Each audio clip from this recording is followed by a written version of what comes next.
प्रभु भगवान की जय जय जय। बोले देवादिदेव चिंतामणि पार्श्वनाथ भगवान की। आपकी आवाज कम आ रही है। बोले संत शिरोमणि गुरुवर आचार्य श्री विद्यासागर जी महाराज की। गुणैतन प्रणेता शंका समाधान भावना एक प्रवर्तक जन जन के संत प्रखर वक्ता राष्ट्रीय संत परम पूज्य मुनि श्री 108 प्रमाण सागर जी महाराज की।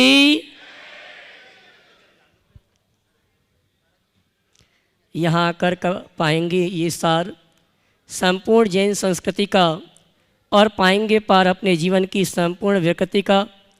ऐसे तीर्थराज संबितशेखर की तलहटी में स्थित आत्मविकास का दिव्य सदन, जैन सिद्धांतों की वैज्ञानिक प्रयोगशाला, जहाँ बोलेगा समोसरण और जहाँ पंचायतन शैली में अद्भुत अतिशयकारी जिनालय ज्ञान मंदिर का निर्माण हो रहा है।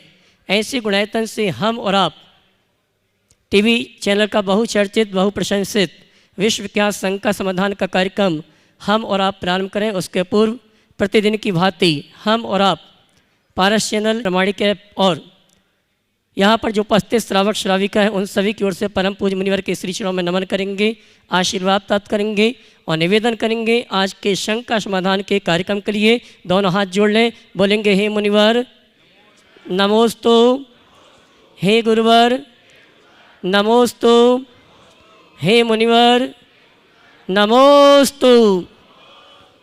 आइए हम और आप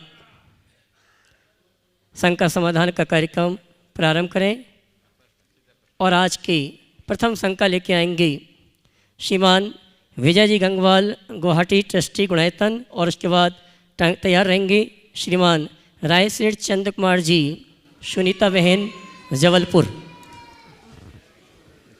महाराज श्री मेरे और मेरे परिवार का त्रिवार नमोस्तु। श्री दिगंबर जैन पंचायत गुवाहाटी का नमोस्तु। हमारे यहाँ आरिका संघ 105 विंध्योश्वरी माता जी विराजमान है, उन्होंने भी नमोस्तु कहा है। मुनिश्री वर्तमान समय की परिस्थिति को देखते हुए हमारी जनसंख्या कम हो रही है। विश्व में जिस तरह पारसी समुदाय आज नज़र नहीं आ रहा है, बौद्ध धर्मावलंबी भी कम होते जा रहे नज़र आ रहे हैं। क्या आने वाले 100 साल के अंतराल में हम नज़र आएंगे? कृपया विस्तार से स्पष्ट कर मार्गदर्शन दें। इस विषय में अनेक बार मैंने विस्तार से चर्चा की है, आज से लगभग 3 दिन पहले ही की है, इसलिए आज मैं पुनरावृत्ति नहीं चाहूँगा, आप उसमें देख लीजिए। आगे बोलिए। नमस्ते। श्रीमान रायशेठ चंद्र कुमार जी सुनीता बहन जबलपुर गुणायतन ट्रस्टी, उसके बाद तैयार रहेंगे श्रीमान प्रदीप जी तुलिका जी गिरिडीह गुणायतन ट्रस्टी। प्रदीप जी है, रायशेठ भी नहीं है। प्रदीप जी शरावगी, प्रदीप जी शरावगी नहीं है। चलिए योगेश वंदना जी मणगीर जी गुणायतन ट्रस्टी भोपाल, सभी एक साथ खड़े जाएं भोपाल के।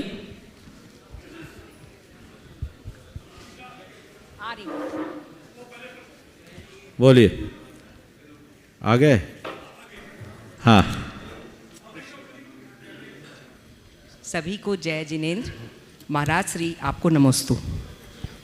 मैं एक आज अंतर्मन की बात पूछना चाहती हूँ महाराज श्री। आज मैं आपका आशीर्वचन सुन रही थी तो बहुत मन में चित्त में बहुत आत्मिक शांति महसूस हो रही थी, और कई बार ज्ञान होते हुए भी चित्त बड़ा अशांत और बहुत अव्यवस्थित हो जाता है।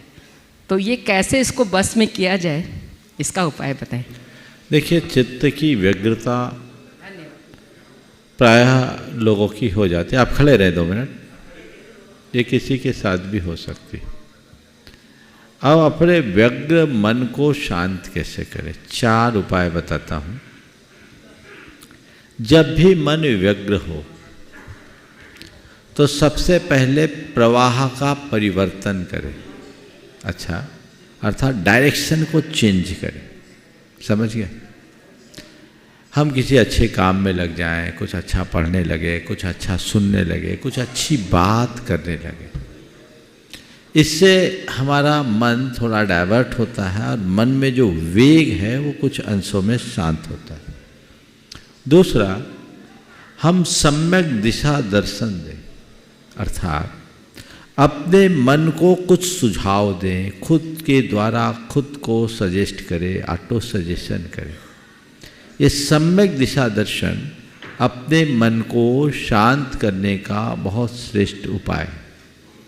तीसरा, हम अपनी सोच को सदैव सकारात्मक बनाए रखने का अभ्यास करें और उसके लिए भावना योग करते हुए ये आत्म सुझाव दें, मुझे सकारात्मक रहना है, मुझे सकारात्मक रहना है, मुझे सकारात्मक रहना है।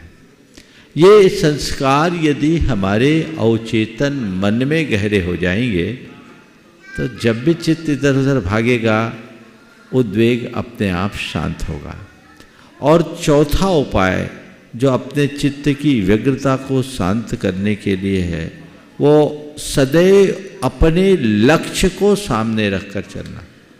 मेरा लक्ष्य क्या है, मेरा उद्देश्य क्या है, और मुझे केवल अपने लक्ष्य को पाना है, ये धुन होनी चाहिए। जिस व्यक्ति की ऐसी धुन होती है वह अपने लक्ष्य और उद्देश्यों की पूर्ति के लिए सदैव सचेष्ट रहता है, उसका मन कभी इधर उधर नहीं भागता। श्रीमान योगेश वंदा जी, गुणायतन ट्रस्टी भोपाल, इसके बाद तैयार रहेंगे अनुभव जी शराब अपनी पूरी टीम के साथ। नमोस्तु महाराज श्री, पूरी भोपाल जैन समाज की महाराज जी त्रिवार नमोस्तु नमोस्तु महाराज श्री। कभी किसी व्यक्ति विशेष के प्रति या किसी के भी प्रति हमारे मन में कुछ ऐसे चीज़ें रहती हैं कि हमें अपने अनुकूल नहीं लगती हैं और वो हमारे हिसाब से नहीं चल पाता है, लेकिन क्या होता है सामाजिक दायरा भी क्रॉस नहीं करते हुए हमको कई बार उनके साथ व्यवहार भी करना पड़ता है।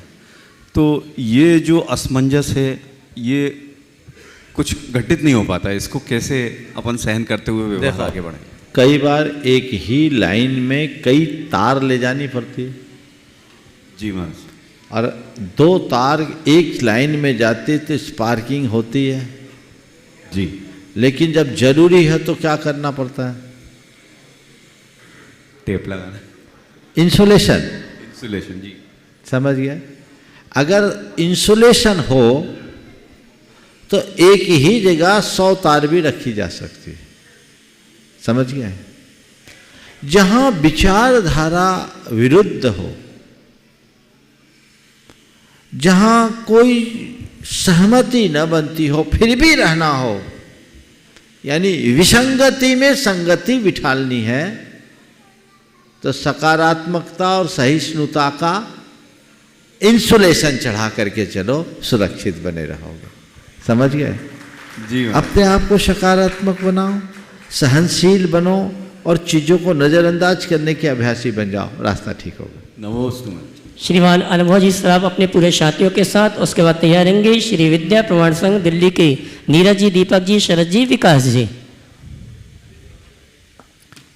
ओ बोलो। गुरुवर चरणों में नमोस्तु बंदन पूरे परिवार की ओर से, पूरी भोपाल जैन समाज की ओर से, हमारी युवा टीम जो आपके सामने दिख रही है बिल्कुल युवाओं के साथ बारंबार नमोस्तु। गुरुवर मन में प्रश्न ये है कि हम निरंतर गुरुवर बढ़ते जा रहे हैं, युवाओं के साथ आते जा रहे हैं, इसमें गुरुवर हमारा उल्लेख ये आता है कि हम पारिवारिक रिश्ते कायम कर रहे हैं धर्म के साथ साथ, और आपके गुरु भक्तों की श्रेणी में बढ़ते जा रहे हैं। इसमें गुरुवर क्या हो रहा है कि व्यापारिक रिश्ते भी बढ़ रहे हैं, काम बढ़ रहा है, तो गुरुवर उसमें मनभेद भी हो रहे हैं और हम उसको बहुत कोशिश करके व्यवस्थित करने की कोशिश कर रहे हैं, मगर चीज़ें दूसरे शेप में जा रही हैं। ऐसी विरस्ती मतलब विपरीत परिस्थितियों में हम अपने आप को अनुकूल कैसे रखें और हम साथ में रहें, इसको आप अच्छे से विस्तारपूर्वक बताइए गुरुवर। तुम्हारा प्रश्न कई दिशाओं में बटा हुआ है। पहली बात तो अपने मित्रों का विस्तार भी हो रहा है, गुणायतन से भी सबको जोड़ करके चल रहे हो, और फिर दूसरी बात व्यापारिक संपर्क बढ़ने के बाद मतभेद भी हो रहे हैं। तो मुझे इन दोनों दिशाओं में बात करनी होगी। सबसे पहली बात तो ये है कि हमें आपस में ऐसा स्नेह सौजन्य बढ़ाना चाहिए कि सबके प्रति आंतरिक आत्मीयता हो और हर सदस्य के प्रति पारिवारिक सद्भाव हो। ये लगे कि ये मेरा परिवार है। समझ गए? तो आत्मीयता का पुट जब बढ़ता है तो स्नेह वात्सल्य अपने आप प्रकट होता है। तो ये बहुत अच्छी पहल है और इस अर्थ में मैं कहूँगा कि भोपाल की इस युवा टीम की जोरदार करतल ध्वनि से स्वागत करें। आज भोपाल की ये टीम बड़ी कर्मठता और तत्परता के साथ जुड़ी हुई है और ये जब आते हैं एक दो नए को साथ लेकर आते हैं और पूरे भोपाल को लीड करने वाली टीम खड़ी हो रही है। बहुत बहुत आशीर्वाद। इनका अनुकरण यदि अन्य लोग भी करें तो बहुत अच्छा काम हो सकता है। सन 2020 का अधिवेशन जिस तरीके से भोपाल में इन्हीं कंधों ने संपन्न कराया था वो अपने आप में आज भी एक मिसाल है। ये मिसाल इसका दूसरे लोग भी बन सकते हैं बशर्ते इसका अनुकरण करें। तो ये विस्तार तो होना चाहिए। अब रहा सवाल व्यापारिक संबंध का। पारिवारिक संबंध और व्यापारिक संबंध दोनों साथ नहीं चलते। ध्यान से सुनना। परिवार के साथ व्यापार करोगे, खींचातानी होगी तो रिश्ते खराब होंगे, क्योंकि परिवार भावना से चलता है और व्यापार बुद्धि से। परिवार में अच्छा और बुरा देखा जाता है, व्यापार में लाभ और हानि। वहाँ अच्छा बुरा नहीं देखा जाता। हमारा फायदा होना चाहिए, नुकसान नहीं होना चाहिए। और परिवार में फायदा नुकसान सेकेंडरी है, अच्छा और बुरा देखना चाहिए। तो पहली सलाह तो मेरी ये है कि हम अपने संबंधों को पारिवारिक बनाएं, न कि व्यापारिक। तो हमारा मनोमालिन्य कभी होगा नहीं। जहां दो के बीच अर्थ आता है तो अनर्थ शुरू होने लगते हैं। ये एक अनुभव, नाम तो तुम्हारा है ही अनुभव, अनुभव सिद्ध बात है, समझ गए ना। तो वो अनुभव सिद्ध सत्य है, इसे हमें समझना चाहिए, स्वीकारना चाहिए। और इसलिए कहा जाता है कि रिश्तेदारी में व्यापारिक भागीदारी नहीं करना चाहिए, दोस्ती भी बिगड़ जाती है। तो ये उसूल बनाओ। फिर भी एक फायदा है कि जब ऐसे लोग जुड़ते हैं तो B2B का कंसेप्ट है, बिजनेस टू बिजनेस, तो उसको बिजनेस की दृष्टि से देखिए। एक पारिवारिक मित्र है, व्यवसायिक मित्र है। पारिवारिक मित्र के साथ अंतिम सांस तक साथ निभाने की बात होती है और व्यापारिक मित्र तो केवल फायदे का साथी होता है। जब तक फायदा है तब तक ठीक, बाकी फायदा नहीं, तुम जानो, तुम्हारा काम जाने। समझ गए। ग्राहक से दोस्ती करोगे तो अच्छे व्यापारी नहीं बन पाओगे। समझ गए। दोस्ती में भावना आ जाएगी और जो मनुष्य भावना में बहेगा वो व्यापारी हो ही नहीं सकता।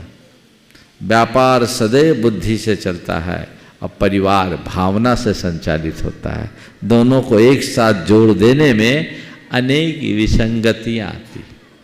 फिर भी यदि कोई अच्छे अवसर आते हैं, आपस में जिनके विचार मिलते हैं, उनके साथ अगर संयुक्त उपक्रम कुछ होता है तो एक नीति होनी चाहिए और सब कुछ पारदर्शी होना चाहिए।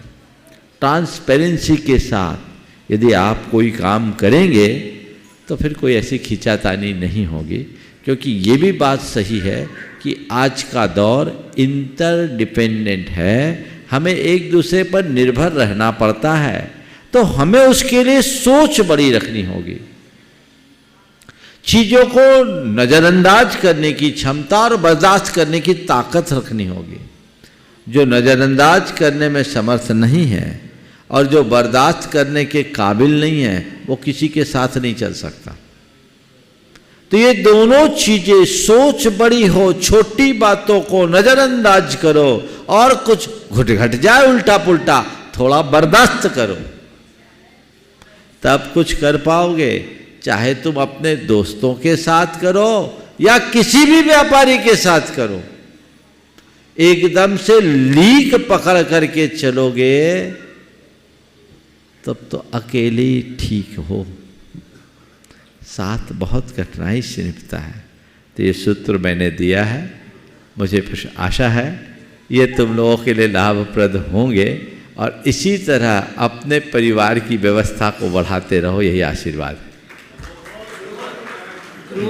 नटरंग फाउंडेशन के लिए भी आशीर्वाद ने सब लोग खड़े नटरंग बिल्कुल, फाउंडेशन सबको आशीर्वाद। देखिए, एक बार मैं कहूँगा, निर्गंध फाउंडेशन ये पूरे सारे उसके सक्रिय सदस्य हैं। विगत 1995 से निरंतर हमारे साहित्य का प्रकाशन करता आ रहा है और जिसमें 1 रुपया किसी से डोनेशन नहीं लिया जाता। ये पूरी टीम यहाँ खड़ी है। इसमें विकास घोदा तो बहुत महती भूमिका वाला है। आपको सुनकर आश्चर्य होगा, परसों एक पुस्तक कंप्लीट करके सोनल जी ने इनको दी है और छाप कर आज हाजिर हो गए, कल उसका विमोचन होना है। ये इनकी तत्परता है। बहुत बहुत आशीर्वाद। चलिए नमस्ते महाराज जी। एक प्रश्न मेरी बिटिया का है। वो ये कहती है कि करुणा भी होती है लोगों से, लेकिन कभी कभी रुष्टता हो जाती है, तो उससे कैसे बचा जाए? करुणा भी होती है, गुस्सा भी होती है। तो जब गुस्सा होने लगे ना, तो उनके प्रति जो करुणा की छवि हो याद कर लो, गुस्सा शांत हो जाएगा। नमस्ते महाराज। चलिए। नमस्ते।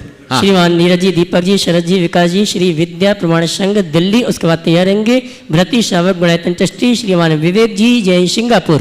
नमोस्तु महाराज श्री। कृपया करके हमारे प्रेरणा स्रोत और मार्गदर्शक श्री एनसी जैन अंकल जी भी हमारे साथ आ जाएं। महाराज जी, मेरा प्रश्न आज का ये है कि प्राय देखने में ये आता है कि भक्तजन एवं गुरु भक्त पंच कल्याणक में, मंदिर निर्माण में, भूमि श्री कलश स्थापना में, अन्यथा कोई भी धार्मिक अनुष्ठान में बोलियां तो ले लेते हैं, लेकिन स्वीकृत राशि वर्षों तक नहीं दे पाते, जबकि वो अपने सारे काम सुचारू रूप से करते हैं। प्रॉपर्टी भी खरीदते हैं, शादियां भी करते हैं, अच्छी गुजर बसर भी करते हैं। इससे कमेटियों का सारा बजट बिगड़ जाता है। गुरुदेव, क्या ऐसा कोई उपाय नहीं है कि स्वीकृत राशि लेकर ही वह पद या उनकी बोली स्वीकृत की जाए? कृपया मार्गदर्शन करें। देखिए, कल इस संदर्भ में एक सवाल। मनीश्री भुगत भोगी हैं। हाँ हाँ, कौन? अच्छा, प्रमाणिक संघ। हाँ हाँ हाँ, बिल्कुल ठीक कह रहे हैं। वही पीड़ा भी प्रकट हो रही है। देखिए, ये बात सही है। कल इस संदर्भ में एक बात आई थी, एक सवाल किया गया था कि हम लोग सेल को तभी पक्की मानते हैं जब पेमेंट आ जाए। तो महाराज, पुण्य को कब पक्का माने? जब दान की राशि पहुंच जाए या केवल दान बोले? इस संदर्भ में मैंने कल काफ़ी विस्तार से चर्चा की थी। पहली बात तो मैं आप सबसे ये कहूँगा कि दान स्व के कल्याण की भावना से दिया जाता है। दान टैक्स नहीं है, इसलिए हमेशा उदारता से भरकर दान दो, और जब तक दान की राशि न चुके उसे अपने सिर का भार मानो। वो कर्जा है, मुझे जितनी जल्दी हो सके चुकाना है। तुमने अगर दिया है तो चुकाने में संकोच कैसा, उदारता के साथ चुका। उसमें कुछ सोचने की बात नहीं होनी चाहिए। आपने बोला कि बहुत सारे लोग बोल देते हैं, हाँ, सब संस्थाओं का यही हाल है। यहाँ पर भी ये लोग कल बता रहे थे, है ना, कि सब ले गए, कलशों को भी घर में ले जाते हैं और 10-10 वर्ष हो गए भूल जाते हैं। पर ऐसा करने वालों के सिर पर निर्माल भक्षण का महत पाप लगता है। ऐसा कभी नहीं करना। उत्तम तो ये है, तुरंत दान महाकल्याण की उक्ति को चरितार्थ करे। इधर दान दे, इधर कल्याण हो, या एक समयावधि सुनिश्चित कर दे घोषित करते समय और राशि दे तो उत्तम है। अभी मैंने सुना महावीर जी में बहुत अच्छी प्रक्रिया हुई। पहले पैसे लिए तब आपकी एंट्री हुई। ऐसे हमने भी पहले बहुत सारे ऐसे कार्यक्रम कराए। 100% पेमेंट के बाद ही आपकी बोलियां एक्सेप्ट होगी, ऐसा हमने कराया है। बिल्कुल ऐसा ही जमाना आ गया। आवंटन हुआ ना कलश के, हाँ, उन्होंने हाँ। कहा कि पहले पैसे जमा करा दिए तो कलश मिलेगा, तो नहीं मिलेगा। बिल्कुल, ये बहुत अच्छी परंपरा है। इससे आपका पाप बच जाता है और ये परंपरा आगे भी बढ़नी चाहिए, क्योंकि मांगने वाले को किसी तरह से उलझने की नौबत ना आए। बहुत जगह है, यहाँ पर भी वित्त कमेटी अभी अपने अंदर की स्थिति जानती है। बोल तो देते हैं पर केवल बोलते ही हैं, तो मामला गड़बड़ हो जाता है। उससे सारी व्यवस्थाएं गड़बड़ाती है, ध्यान रखना चाहिए। नमोस्तु गुरुदेव। एक ही गुणायतन ट्रस्टी 4 नहीं, 1 बहुत नाम है। परिवर्तन संसार का नियम है, लेकिन ये परिवर्तन कई उच्च अधिकारी जैसे मंदिर कमेटियों पे बैठे हुए हैं, कई वर्षों तक इलेक्शन नहीं हो रहे हैं, और अगर युवा वर्ग आगे आने की कोशिश करते हैं तो वो ये कहते हैं तुम तो कल के हमारे सामने पैदा हुए हो, तुम क्या काम करोगे। तो महाराज जी इसका मतलब कई मंदिरों में क्या 50% मंदिरों में इंडिया में ये हो रहा है, इसका क्या समाधान है? कुछ पंक्तियां सुना देता है ना। बूढ़े ने युवक से कहा,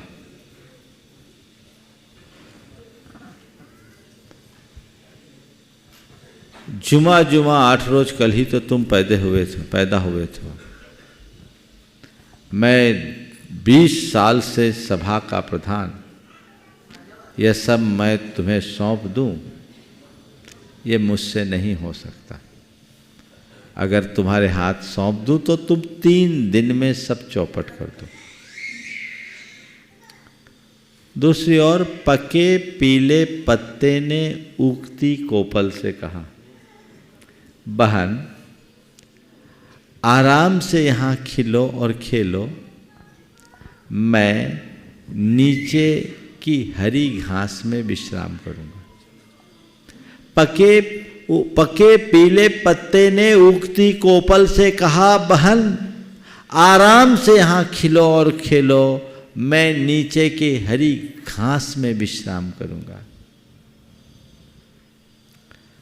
कोपल नीचे की ओर गिरते हुए पत्ते को प्यार से निहार रही थी और युवक आस्तीन चढ़ाए बूढ़े को घूर रहा था। कोपल नीचे की ओर गिरते हुए पत्ते को प्यार से निहार रही थी, युवक आस्तीन चढ़ाए बूढ़े को घूर रहा था। बूढ़े के रजत केशों में उसकी बीते सांसों की संख्या लिखी है। बूढ़े के रजत केशों में उसकी बीती सांसों की संख्या लिखी है और पर्ण की पीतिमा में उसके जीवन का इतिहास लिखा है। जीवन को ठीक किसने जाना। समझ गए? मैं समझता हूं अब इससे आगे बोलने की कोई आवश्यकता नहीं। चलिए। गुणायतन ट्रस्टी व्रती श्रावक श्रीमान विवेक जी जैन सिंगापुर, उसके बाद तैयार रहेंगे गुणायतन ट्रस्टी श्रीमान रायश्री चंद्र कुमार जी सुनीता जी जबलपुर मंडला। महाराज श्री के चरणों में सिंगापुर के और मलेशिया के सभी सुधी श्रावकों के द्वारा नमोस्तु नमोस्तु नमोस्तु। महाराज श्री एक कहावत है, उसकी दूसरी लाइन मैं बताता हूँ, ना घर का ना घाट का। पहली लाइन नहीं बोलता मैं, लेकिन हम NRI की महाराज जी कुछ ऐसी ही हालत है कि विदेश में तो बोलते हैं कि तुम भारत के हो, लेकिन जब हम भारत में आते हैं और ख़ासकर साधु के चरणों में आते हैं तो आजकल बहुत ऐसा भी सुनने को मिलता है कि तुम अपने संस्कारों को छोड़ के, मातृभूमि को छोड़कर विदेश में गए हो तो विदेशी ही हो एक तरह से, जबकि ना हम वहाँ के हैं और ना हम यहाँ के हैं। तो महाराज जी मेरा प्रश्न ये है कि हम जो कहाँ के पंच कल्याणक होने वाला है महाराज जी, तो हम उसमें गुणायतन रूपी धर्म रत्न को किस तरह से खींचें जिससे कि ये कलंक हमारे सर से निकल जाए। और दूसरा महाराज जी एक प्रश्न और है साथ में कि जो बोरिंग का पानी है महाराज जी, इससे अभिषेक करना कहाँ तक उचित है, क्योंकि आपने बोला है कई बार कि बारिश के पानी से भी अभिषेक किया जा सकता है, तो हम लोग सिंगापुर में मलेशिया में उसी से करते हैं महाराज जी, तो वो कहाँ तक उचित? बहुत सुंदर। देखिए, सबसे पहला सवाल कि तुम कहाँ के हो। मैं तो तुमसे कहता हूं कि यदि तुम्हें सिंगापुर में कोई कहे कि तुम भारत के हो तो तुम्हारा सीना फूलना चाहिए और गर्व से कहना चाहिए जी हाँ मैं भारतीय हूं। और जब यहां आने के बाद कोई साधु कहे कि तुमने मातृभूमि को छोड़कर विदेश तुम मातृभूमि को छोड़कर विदेशी बन गए हो, तो तुम उन्हें विनम्रता से जवाब देना कि महाराज हमने अपने संस्कारों को खोया नहीं है, अपनी संस्कृति को वहाँ तक पहुँचाया है। हम अपने संस्कृति का विस्तार कर रहे हैं। और मैं तो आप सबसे कहूँगा, ये कितने बड़े गौरव की बात है कि सिंगापुर में रहने वाला ये युवक जो अभी 42-44 साल का होगा, 2 प्रतिमा के व्रत का पालन कर रहा है। क्या आदर्श नहीं है? दिखा भाई इनको, तालियां तो बजाओ अच्छे से। एक बार जोरदार करतल ध्वनि। नमक शक्कर का त्याग और एक ही वक्त प्राय भोजन और एक मल्टीनेशनल कंपनी में काम करने वाला, हायर पोस्ट में, जिनकी 2 बेटियां इंटरनेशनल स्कूल में पढ़ती है, एक तो शायद आई भी है। कहाँ आई है महाराज जी? कहाँ है? खड़े जाए अपने स्थान में। आ जाओ ऊपर, आ जाओ, अगर आई है तो आ जाओ ऊपर, आ जाओ, आ जाओ। दोनों आई हैं, आ जाओ, आ जाओ। ये क्या संस्कारों का पालन नहीं है? जो लोग अपने आप को भारतीय कहने का खम ठोकते हैं, वो देखें तुमसे ज्यादा संस्कार इनमें दिखाई पड़ रहे हैं। न केवल इनमें, अपितु इनके परिवार में भी वो संस्कार है। ये बेटियां भी अपने पिता के कंधे से कंधे मिला करके चलती। और इंटरनेशनल स्कूल में कौन सी क्या पढ़ रही है अभी? अभी महाराज जी इसने बिजनेस मैनेजमेंट कर लिया है। कर लिया और कंप्लीट। अभी जॉब भी लग गई है महाराज। जॉब भी लग गई। और एक ऑस्ट्रेलिया में पढ़ती है, एक ऑस्ट्रेलिया में एक ऑस्ट्रेलिया में पढ़ रही। तो वहां रह करके भी अपने संस्कारों को सुरक्षित रखा जा सकता है। एक वाक्य में मैं कहूंगा, जिसकी जड़ गहरी होती है वो पेड़ सदैव हरा बना रहता है। इसलिए मैं तो आप सबसे ये कहूंगा कि विदेश जाने से अपने बच्चों को मत रोको, जाने दो। क्योंकि आज विदेशों में जैन धर्म हम नहीं, तुम ही पहुंचा सकते हो। तुम्हारे माध्यम से ही पहुंच सकता है। आप लोग जाकर के वहां जैन धर्म का प्रतिनिधित्व कर रहे हो। और आज एक ऐसा स्वर्ण युग है कि आज यूरोप में, अमेरिका में और दक्षिणी एशिया में सब जगह जैन मंदिरों का निर्माण हो रहा है, जो पिछली कई शताब्दियों में नहीं हुआ, ये आज के स्वर्ण युग में हो रहा है।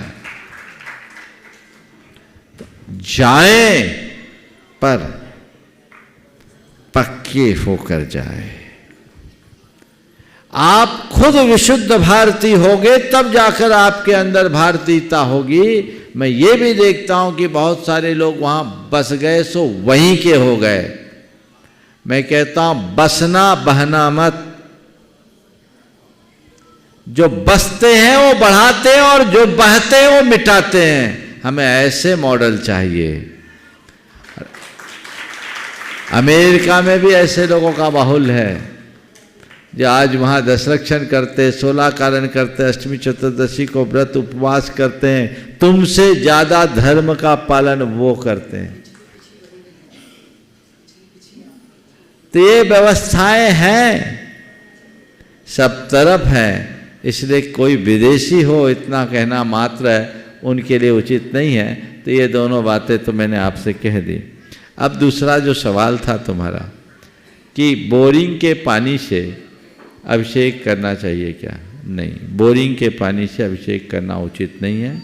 क्योंकि बोरिंग में पानी मथ कर आता है और मथे हुए पानी में पानी जल कायिक जीवों का विघात होता है। उसमें रहने वाले त्रस्त जीव का भी विघात हो सकता है। इसलिए ऐसे जल स्रोत से आप जल लें जिसकी बिनछानी व्यवस्थित कर सके। बारिश का जल अमृत है, वो प्राशुक है। इसलिए जहाँ ऐसे कुएं आदि की सुविधा नहीं है उनको बारिश के जल का प्रयोग करना चाहिए। बल्कि मैं कहूँगा सभी मंदिरों में करना चाहिए, क्योंकि वो डिस्टिल वाटर है, उससे प्रतिमा जी भी बिल्कुल चमकती है, एक कोई दाग नहीं होता और शुद्ध है। इसलिए वर्षात के जल का प्रयोग करना चाहिए। और विदेशों में जहाँ हर महीने वर्षा होती है तो वहाँ तो कोई कठिनाई होती भी नहीं है, वही सबसे उत्तम है। तोयम वर्षाम्बु तोयम अमृतम, ऐसा कल्याण कारक में लिखा है कि वर्षा का जल अमृत है और प्रासुक है। नमोस्तु महाराज, नमस्ते। श्रीमान रायश्री चंद्र कुमार जी सुनीता जी गुणायतन ट्रस्टी जबलपुर मंडला, उसके बाद तैयार रहेंगे संजय जैन, शांत कुमार जैन, पिंडई गुणायतन ट्रस्टी। मुनि श्री आपके चरणों में मेरा और मेरा परिवार का कोटि कोटि शह नमोस्तु। मुनि श्री, घातिया कर्म आघातिया कर्म में क्या अंतर है? घातिया कर्म और अघातिया कर्म में अंतर पूछा, जो हमारे गुणों, क्या है और इसमें अंतर? घातिया कर्म वो जो हमारे जीव आत्म गुणों का घात करे, और अघातिया कर्म वो कर्म है जो हमारे आत्मा के गुणों का घात तो नहीं करते, पर हमारी आत्मा को वैसा स्वरूप प्रदान कर देते हैं जो हमारा स्वाभाविक नहीं है। जैसे ज्ञान को घातने वाला, हमारे दर्शन गुण को घातने वाला, हमारे मोह को उत्पन्न, आचार विचार की शक्ति को खंडित करके मोह करने वाला, और इसी तरह हमारे शक्तियों में बाधा डालने वाले ये चार कर्म, क्रमशः ज्ञानावरण, दर्शनावरण, मोहिनी और अंतराय, ये घातिया कर्म। लेकिन जो हमें सुख दुख देता है, जो हमें संसार में एक जगह रोके रखता है, जो हमें अच्छा बुरा शरीर प्रदान करता है, और जो हमें कुलीन घरों में उत्पन्न करता है, वो आयु, नाम, गोत्र और वेदनी नाम के कर्म अघातिया कर्म। नमोस्तु महर्षि। श्रीमान संजय जी, शांत कुमार जी, पिंडई गुणायतन ट्रस्टी। गुरु चरणों में कोटि शह नमन। महाराज श्री, आपके साहित्य में, आपके प्रवचनों में सकारात्मकता सुन को बहुत प्रभाव पड़ा। लगभग सभी जगह ठीक है, लेकिन जब अपने ऊपर बात आती है, कभी त्याग के बारे में सोचते हैं तो नकारात्मक हो जाते हैं, कहीं ऐसा हुआ तो, वैसा हुआ तो ऐसे में क्या करें? जैसे रात्रि भोजन त्याग किया, फिर रात्रि में फलाहार का त्याग किया, फिर 10 बजे तक पानी, फिर 9 बजे, फिर 8 बजे, क्रमशः कर तो रहे हैं, लेकिन इसके आगे बढ़ने के लिए आपने एक बार, इसके लिए कुछ मत करो, एक ही काम करो, जो प्रवचन एक बार सुनते हो उसको 3 बार सुनना शुरू कर दो, असर हो जाए। महाराज जी, प्रतिमा के लिए ऐसा ही लगता है कि बिल्कुल संकल्प धीरे धीरे बढ़ता है। आगे नमस्ते। और आइए शंका समाधान के कार्यक्रम को थोड़ा विराम देंगे। और आज जिन्होंने गुणायतन से और सेवायतन से जुड़ने का अवसर सौभाग्य प्राप्त किया है, मैं उनके नामों की घोषणा करूंगा, और मैं चाहूँगा अगर यहाँ पर उपस्थित है तो अपने स्थान में खड़े होकर गुरु वंदना का सौभाग्य प्राप्त करेंगे, और कैमरामैन सभी को कवर करेंगे। ट्रस्टी सेवायतन जिन्होंने जीवदया के लिए श्री राजेंद्र कुमार जैन सिटी गया, उन्होंने 21,000 रुपये की राशि प्रदान की, अपने स्थान में खड़े होकर आशीर्वाद प्राप्त करेंगे। इसी क्रम में स्वर्ण दान देने का सौभाग्य प्राप्त किया श्रीमान प्रदीप जी, संगीता जी जैन, सलामतपुर रायसेन, श्री दिनेश कमल सीए श्रेयांश जैन, मालवीय नगर दिल्ली, अगर उपस्थित है तो अपने स्थान में खड़े होकर गुरु वंदना का सौभाग्य प्राप्त करेंगे। निर्माण निधि के रूप में जिन्होंने जुड़ने का सौभाग्य प्राप्त किया है श्री सचिन जैन, श्रीमती कनक जैन आगरा, श्रीमती नाभाताई शीतल चंद करेवार हिंगोली, श्रीमती वादामी देवी जैन, महेश चंद अमित अनंत जैन आगरा, अगर उपस्थित है तो अपने स्थान में खड़े होकर गुरु वंदना का सौभाग्य प्राप्त करेंगे, और कैमरामैन सबको कवर कर लें। और आइए मैं उन सुधी श्रावकों को मंच में आमंत्रित करूंगा, वे आएंगे, परम पूज्य मुनिवर के श्री चरणों में नमन करते गुरु वंदना का सौभाग्य प्राप्त करेंगे और गुणायतन परिवार सम्मान का कार्यक्रम संपन्न करेंगे। निर्माण मित्र के रूप में श्रीमान संतोष जी, सीमा जी, हितेश शिवानी, भूमिका जैन जबलपुर, अगर उपस्थित हैं तो वे आए, परम पूज्य मुनिवर के श्री चरणों में नमन करते हुए गुरु वंदना का सौभाग्य प्राप्त करेंगे। और उनके सम्मान के लिए मैं आवाज दूंगा श्रीमान विवेक जी जैन, श्रीमान विवेक जी जैन सिंगापुर, वे आएंगे हमारे सम्मानी। और इसी के साथ सिद्धार्थ जी काशलीवाल ये आएंगे, हमारे संतोष सीमा जैन जबलपुर परिवार का गुणायतन परिवार की ओर से सम्मान का कार्यक्रम संपन्न करेंगे। और अगले क्रम में मैं आमंत्रित करूंगा निर्माण मित्र के रूप में जिन्होंने जुड़ने का सौभाग्य प्राप्त किया, मैं जिन्हों के नाम की घोषणा की वो अपने स्थान में आप बैठ जावे। स्वर्गीय संजीव जैन की स्मृति में पत्नी श्रीमती दीपा जी, श्रीमती हेमलता जी, धर्मपत्नी पंडित कोमल प्रसाद जी जैन, अरिहंत एजुकेशन ग्रुप कोटा, जिन्होंने गुणायतन से निर्माण मित्र के रूप में जुड़ने का अवसर प्राप्त किया है। और उनके सम्मान के लिए मैं आमंत्रित करूंगा हमारे भोपाल से श्रीमान योगेश जी, वंदना जी, विकास जी गोधा भोपाल, ये दोनों आएंगे, हमारे सम्मानी श्रीमान कोमल चंद जी जैन परिवार का सम्मान का कार्यक्रम संपन्न करेंगे। आइए जोरदार ताली बजाकर इनका सम्मान करें। श्रीमान कोमल चंद जी कोटा और उनके सम्मान के लिए मैंने आवाज़ दी है श्रीमान योगेश जी और विकास जी गोधा भोपाल, ये आएंगे हमारी कोमल चंद जी का सम्मान का कार्यक्रम संपन्न करेंगे। इसी क्रम में सूत्रधार के रूप में जिन्होंने जुड़ने का सौभाग्य प्राप्त किया है श्रीमती कुसुम देवी धर्मपत्नी स्वर्गीय पूरन चंद जी, राजकुमार जी, राहुल जी, आकांक्षा जी, राजीव सतभैया सागर, वे आएंगे। परम पूज्य कोमल चंद जी का सम्मान करें। श्रीमती कुसुम देवी परिवार से राजकुमार, राहुल जी, आकांक्षा, राजीव सतभैया सागर, ये आएंगे और इनके सम्मान के लिए मैं आमंत्रित करूंगा, हाँ जी हाँ करवाएंगे।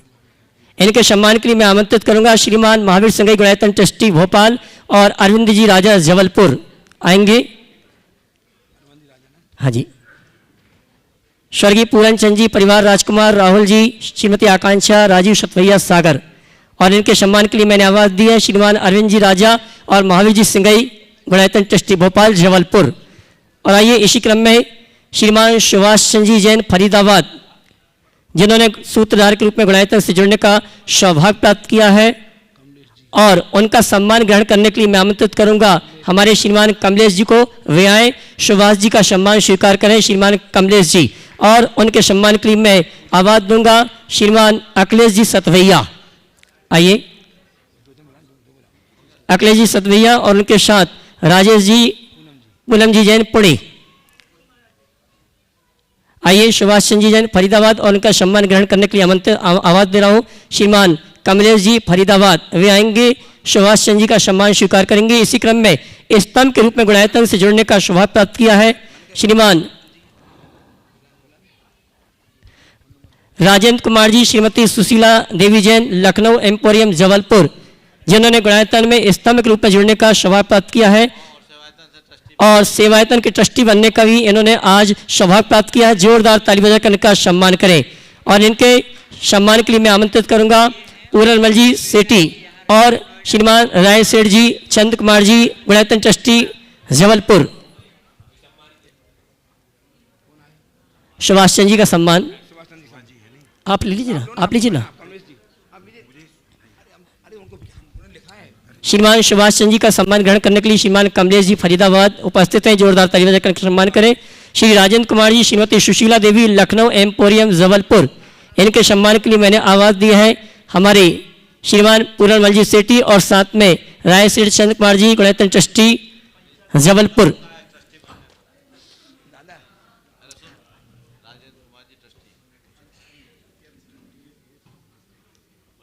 और आइए राजेंद्र कुमार जी, श्रीमती सुशीला देवी जैन लखनऊ एम्पोरियम जबलपुर, इन्होंने स्तंभ से नहीं गुणायतन ट्रस्टी के रूप में जुड़ने का सौभाग्य प्राप्त किया है। जोरदार ताली बजाकर सम्मान करें। और इनके सम्मान के लिए मैं आमंत्रित कर रहा हूं पूरनमल जी को और साथ में रायशेठ चंद्र कुमार जी जबलपुर।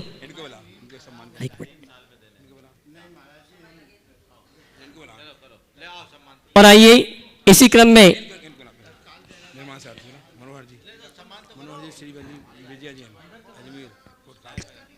निर्माण सारथी के रूप में जिन्होंने जुड़ने का सौभाग्य प्राप्त किया है।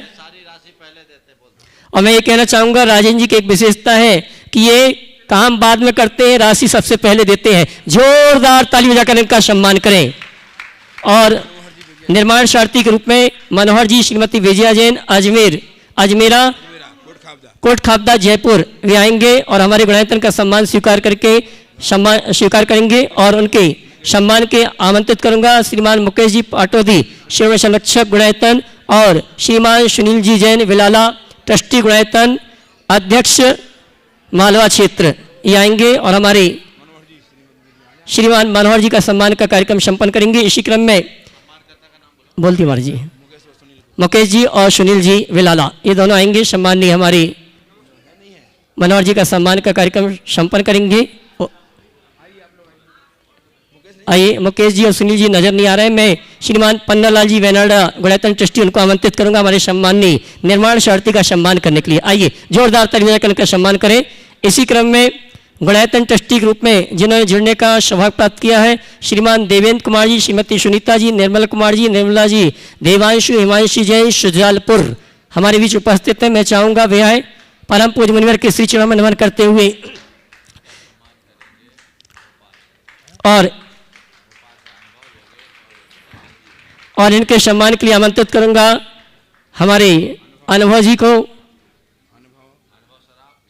अनुभव जी सराफ, योगेश जी वंदना, रवि जी मड़वैया, ये सभी आएंगे। और विकास जी गोदा, हमारे सम्मानी देवेंद्र कुमार जी का, जिन्होंने गुणायतन में गुणायतन ट्रस्टी के रूप में जुड़ने का सौभाग्य प्राप्त किया है।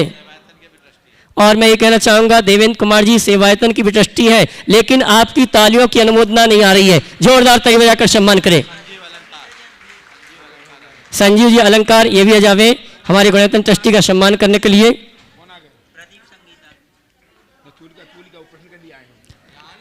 और आइए इसी क्रम में सेवायतन से जिन्होंने जुड़ने का सौभाग्य प्राप्त किया है, श्रीमान रायशेठ चंद्र कुमार जी जैन, जबलपुर गुणायतन ट्रस्टी, जिन्होंने सेवायतन में ट्रस्टी के रूप में जुड़ने का अवसर प्राप्त किया है। आइए, हो गए। अच्छा, 1 लाख रुपए की राशि सेवायतन के लिए प्रदान की है। जोरदार ताली बजाकर इनका सम्मान करें। और इनके सम्मान के लिए मैं आमंत्रित करूंगा सेवायतन के अध्यक्ष महोदय श्री राजकुमार जी अजमेरा हजारीबाग।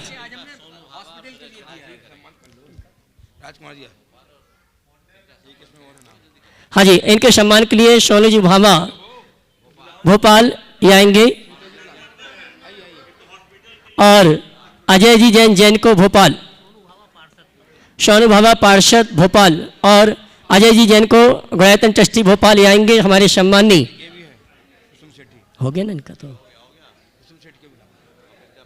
और इसी क्रम में मैं आमंत्रित करूंगा विद्या प्रमाणिक संघ के श्रीमान नीरज दीपक शरद विकास दिल्ली और श्री फतेहलाल इंद्र कुमार जैन जयपुर।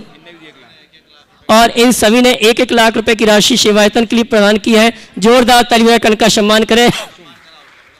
और मैं विद्या प्रमाणिक संघ के सभी युवाओं को आमंत्रित करूंगा, आ जाए। और इनके सम्मान के लिए राजकुमार जी अजमेरा, सोनू जी भाभा और अजय जी जैन को ये सम्मान करेंगे हमारे विद्या प्रमाणिक संघ के भाई नीरज जी, दीपक जी, शरद जी, विकास जी का। जोरदार ताली बजाकर इनका सम्मान करें। इसी क्रम में जिन्होंने 1 लाख रुपए की राशि श्री फतेहलाल इंद्र कुमार जैन जयपुर, ये भी आए।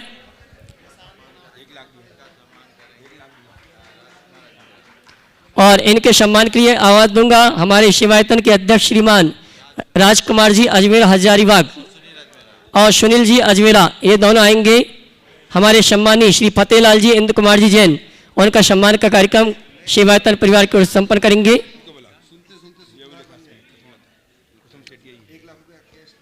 और इसी क्रम में जिन्होंने सेवायतन के लिए 1 लाख रुपए की राशि प्रदान की है, श्रीमती कुसुम जी पुत्र संतोष जी, धर्मपत्नी श्रीमती रजनी सेठी गिरिडीह निवासी दिल्ली प्रवासी, अगर उपस्थित हैं जी।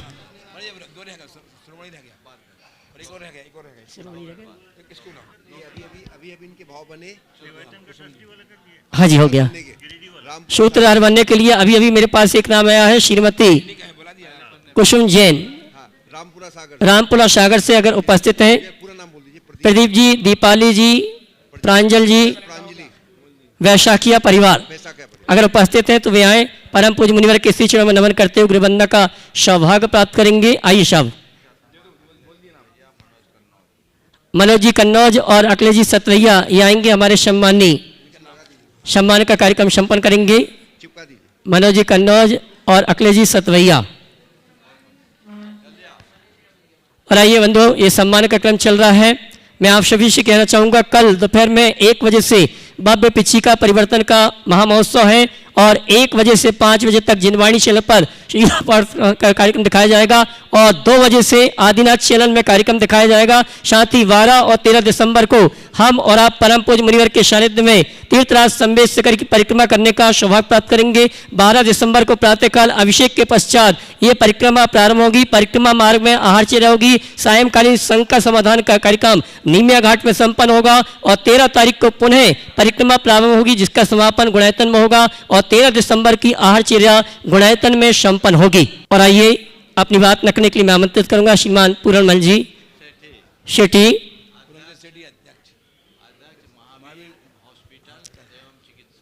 अध्यक्ष महावीर हॉस्पिटल एवं चिकित्सा रांची, निर्माण मंत्री गुणायतन। नमोस्तु महाराज जी, नमोस्तु नमोस्तु। जैसा कि आप जानते हैं, रांची में एक भगवान Mahavir hospital and research centre जो मेडिका चला रहा है अभी, वो झारखंड का सबसे बड़ा हॉस्पिटल है और वो मेडिका ग्रुप चला रहा है।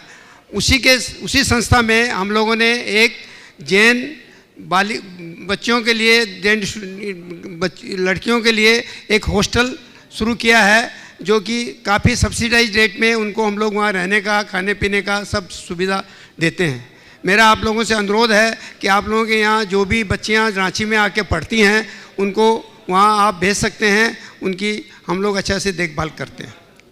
दूसरा, हम लोगों ने एक तो रांची में भगवान महावीर हॉस्पिटल की तरफ से जो झारखंड में जो जैन लड़कियाँ जो जिनकी आर्थिक स्थिति कुछ कमज़ोर है, वो आगे पढ़ना चाहती हैं, तो 12वीं से आगे जो पढ़ना चाहती हैं उनकी स्कूल की फ़ीस वो यदि हम लोगों को अप्लाई करेगी या हम लोगों को लिखेगी तो हम लोग उनकी पूरी फीस आगे की पढ़ाई का हम लोग, हमारी संस्था देगी।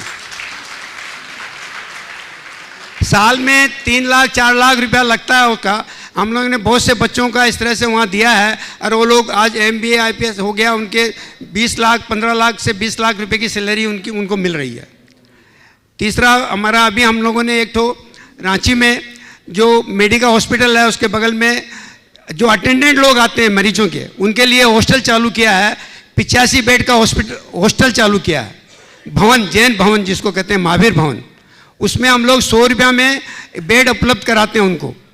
उसी के ऊपर तला में हम लोगों ने एक तो आई हॉस्पिटल करीब करीब हमारा कंप्लीट हो गया है, जो इसी महीने में OPD शुरू होगा और मार्च के एंड तक वहाँ पर ऑपरेशन वगैरह भी शुरू होगा। अभी हम लोग एक एम्बुलेंस के थ्रू झारखंड में करीब करीब 300 जगह 300 से ज़्यादा कैंप किए हैं, जो कि 20,000 से ज़्यादा पेशेंट हम लोगों ने देखा है। उनको निःशुल्क हम लोग वहाँ देखते हैं, उनको रांची में लेके आते हैं, उनका आँख का, रेटिना का, इस सब का ऑपरेशन कराते हैं, खाना खिलाते हैं, रहने की जगह देते हैं, सब फ्री में।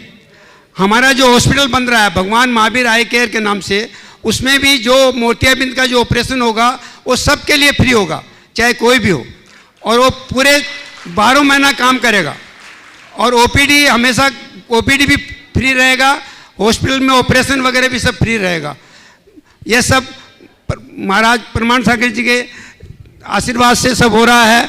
नमोस्तु महाराज, नमोस्तु महाराज, नमोस्तु महाराज। ओम। देखिए एक बार जोरदार करतल ध्वनि पूरनमल जी और इनकी पूरी, खड़े रहिए पूरनमल जी साहब, यहाँ खड़े रहिए।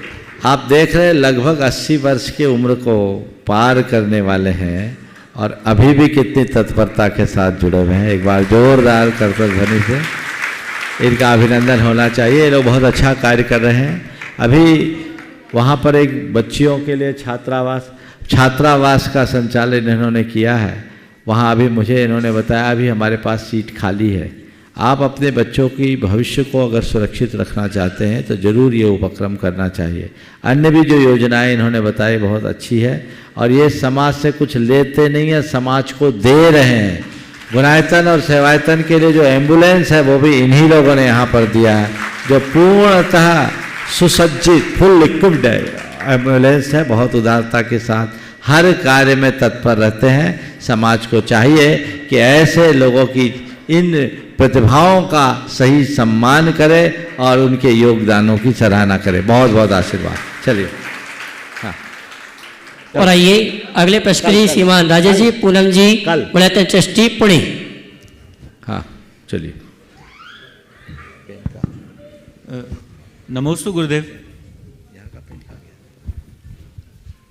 गुरुदेव, जो गत नवंबर माह गया है इसके अंदर जितनी भी मैन्युफैक्चरिंग और सर्विस इंडस्ट्री होती है उनके अंदर विश्व भर में इसको गुणवत्ता माह या क्वालिटी मंथ के रूप में मनाया जाता है, जिसके अंदर कि उत्पाद और सर्विस की गुणवत्ता के ऊपर विशेष जोर दिया जाता है। उनके रिलेटेड टारगेट्स के बारे में कर्मचारियों से बात की जाती है। परंतु गुरुदेव, प्राय देखा है कि जितना उत्पाद और प्रक्रिया के ऊपर उत्पाद की जो क्वालिटी के ऊपर बात की जाती है, उतने कर्मचारियों की जीवन शैली और मूल्यों की गुणवत्ता बढ़ाने के लिए उतने प्रयास नहीं होते हैं। तो गुरुदेव, ऐसे में आपका क्या संदेश रहेगा? दूसरा है जीवन शैली की गुणवत्ता को नापने के या उसके टारगेट क्या होने चाहिए, उसका नापने का क्या तरीका है? पहले तो मैं चाहूँगा एक बार राजेश भाई का जोरदार करतल ध्वनि से अभिनंदन कीजिए। ये युवा है, व्रती है, इतनी कम उम्र में ये एक प्रोफेशनल, हायर प्रोफेशनल, बहुत बड़े मल्टीनेशनल कंपनी में काम करते हुए कर रहे हैं और 2 प्रतिमा के व्रत का पालन कर रहे हैं। ये उदाहरण है और पूरा परिवार धर्मी। हाँ, और भगवान के माता पिता बनने का सौभाग्य जबलपुर में इन्होंने प्राप्त किया। तुम लोग सीखो और थोड़ा सुधरो, समझे? प्रेरणा लेनी चाहिए ऐसे लोगों से।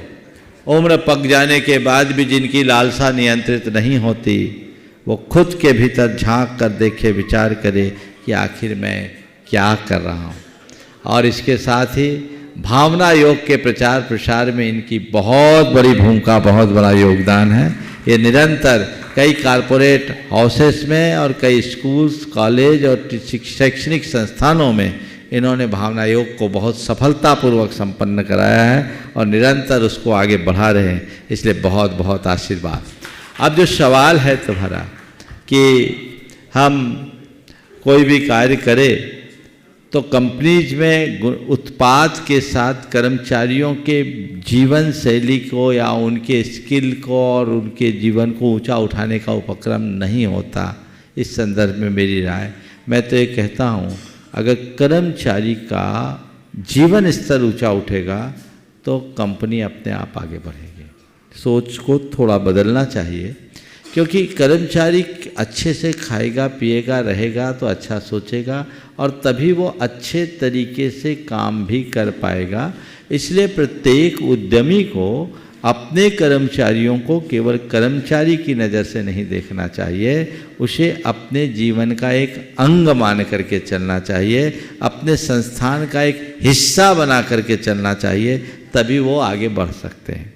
जहाँ तक सवाल है एक अच्छे जीवन शैली के मानक का, उसका क्या प्रतिमान हो, क्या पैमाना हो, तो मैं अच्छे जीवन शैली की बड़ी एक स्थूल व्याख्या आप सबके बीच देना चाहता हूँ कि किसको हम एक अच्छे जीवन शैली में ले सकते हैं, जिसके जीवन में सात्विकता हो, सकारात्मकता हो, संयम हो और संतोष हो। समझ लेना, उसके जीवन को हम एक अच्छे जीवन शैली के अंतर्गत ले सकते हैं। मैंने सूत्रात्मक रूप में बात की है, व्याख्या भी नहीं करूँगा, लेकिन सात्विकता, सकारात्मकता, संतोष और संयम ये जीवन का मूल लक्ष्य होना चाहिए। इसमें व्यक्ति आगे बढ़ता है। यहाँ संयम का अर्थ केवल खाने पीने पर नियंत्रण नहीं, संयम का मतलब अपने आवेग संवेग पर नियंत्रण। अर्थात एक अच्छी जीवन शैली को एक वाक्य में हम कहें तो ऐसे कह सकते हैं, जिसमें व्यक्ति का भाव और बर्ताव संतुलित हो, उसे हम अच्छा जीवन कह सकते हैं। नमस्ते गुरुदेव। और आइए अब मैं सुधीश रावत को आमंत्रित करूंगा, जिसके 4 भाई हैं, 3 भाई गुणायतन ट्रस्टी और परिवार का प्रत्येक सदस्य गुणायतन में किसी न किसी रूप में जुड़ा हुआ है। और आज प्रातःकाल की वेला में दमोह में उनका जो एक भूखंड है, पैतृक भूखंड, उसमें से आधा कुंडलपुर के लिए और आधा गुणायतन में देने के लिए सौभाग्य प्राप्त किया है। और शिरोमणि संरक्षक के रूप में जो गुणायतन से जुड़े हैं, मैं सम्मान सहित आपकी ताली का सम्मान चाहूँगा और मैं आमंत्रित करूँगा मंच पे शिरोमणि संरक्षक निर्मल जी सराफ सपरिवार दमोह वाले सागर आएंगे। आपकी तालियां बजती रहना चाहिए, जोरदार जोरदार। और इनके सम्मान के लिए मैं आवाज दूंगा हमारे गुणायतन के महामंत्री श्रीमान अशोक जी पांड्या, गुणायतन के कार्याध्यक्ष श्रीमान NC जैन साहब, गुणायतन के वयोवृद्ध महामंत्री श्रीमान कन्हैयालाल जी औरंगाबाद, गुणायतन के CEO साहब श्रीमान सुभाष जी, कोषाध्यक्ष श्रीमान NL जैन साहब, शकुन दीदी सागर, लता जी गया और ओम प्रकाश पंकज जी फिरोजाबाद। ये आएंगे हमारे सम्मानी श्री निर्मल जी सराफ परिवार दमोह वाले, और इनके जो बड़े भाई हैं, छोटे भाई हैं, चंद्र कुमार जी कुंडलपुर कमेटी के अध्यक्ष हैं। एक बार निर्मल जी इधर आओ, यहाँ आ जाइए। देखिए इनको थोड़ा अच्छे से देख लीजिए और आ जाओ थोड़ा पास। ओम।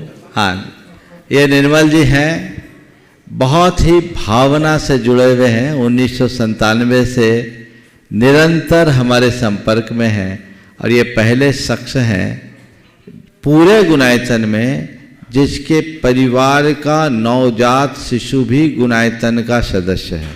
बजाइए तालियां। हर घर में, हाँ, घर के एक एक सदस्य को इन्होंने गुणायतन का मेंबर बनाया है। आप सबको प्रेरणा लेनी चाहिए। आज से 7 वर्ष पहले जब मैं जयपुर में था तब इन्होंने मेरे समक्ष एक भाव व्यक्त किया कि महाराज जी, हमारी जो पैतृक संपत्ति है, मैं सोचता हूँ उस संपत्ति का मैं उपभोग न करूँ। पिताजी के आशीर्वाद से आज मेरे और मेरे बच्चों के लिए बहुत कुछ है। मैं उस सारी संपत्ति को आपके चरणों में अर्पित करना चाहता हूँ, आप उसका जैसा उपयोग करना चाहें करें। और आज सुबह जब शांति धारा हुई, मुझे तो पता भी नहीं था, आए हुए तो परसों से हैं, पर आ करके इन्होंने कहा कि महाराज जी, अब वो समय आ गया है, संपत्ति मेरे नाम पर आ गई है और मैं उसका आधा कुंडलपुर और आधा गुणायतन में अर्पित करना चाहता हूँ। दमोह शहर में बिल्कुल 3 किलोमीटर की परिधि में एक बड़ा भूखंड 3 एकड़ 89 डिसमिल का, लगभग 4 एकड़ 11 डिसमिल का वो भूखंड है। उस भूखंड को इन्होंने कुंडलपुर के लिए और गुणायतन के लिए समर्पित किया है, एक बहुत बड़ी मिसाल अर्पित की है।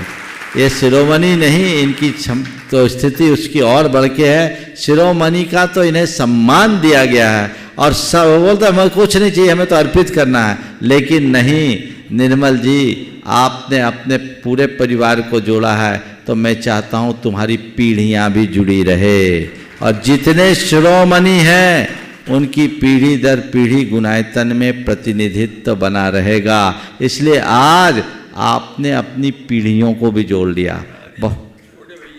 बात बता रहा, हाँ,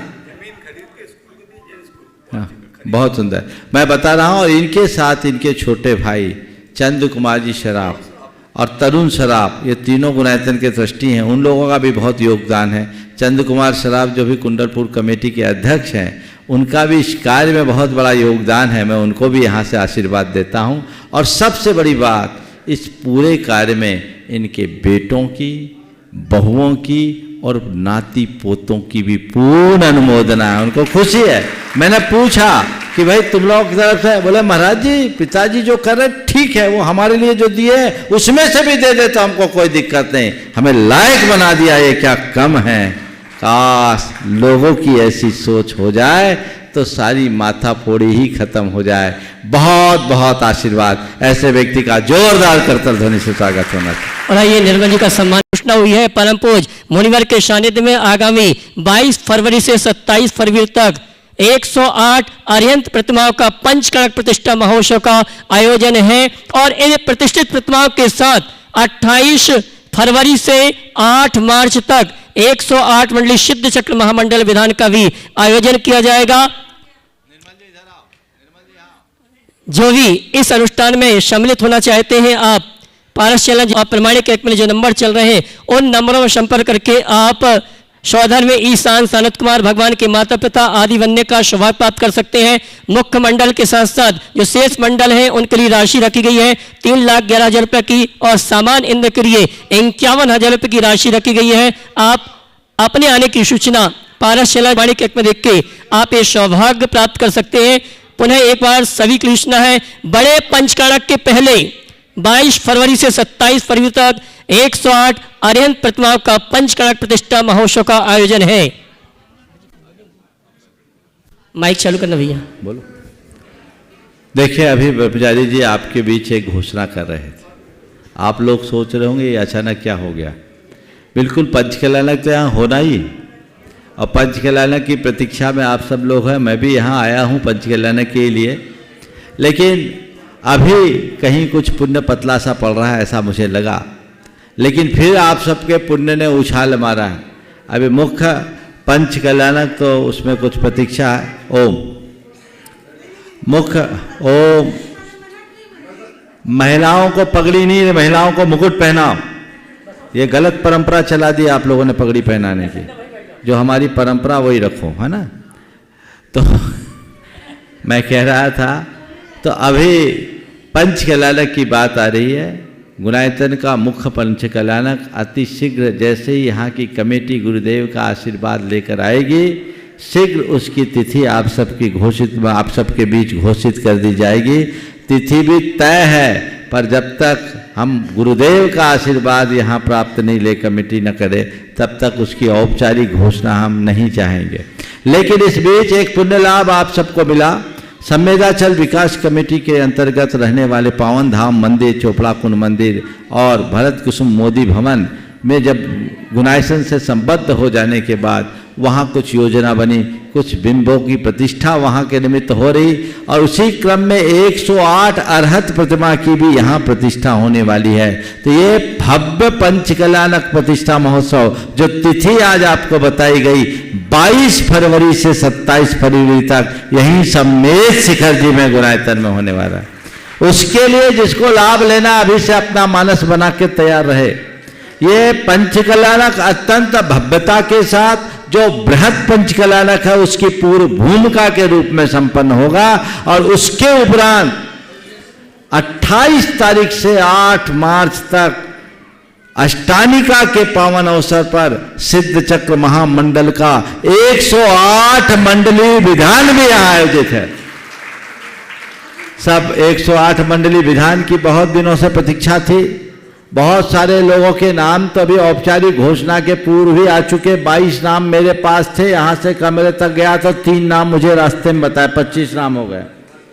और जिनको नाम देना है, जिन लोगों ने 108 अरहत प्रतिमा को विराजमान करने का सौभाग्य प्राप्त किया है, उन सबको इस पंचकल्याणक में भाग लेने का अवसर तो मिलेगा ही, पर जो विशिष्ट पात्र बन करके बनना चाहते हैं, मौका है, लाभ ले लो।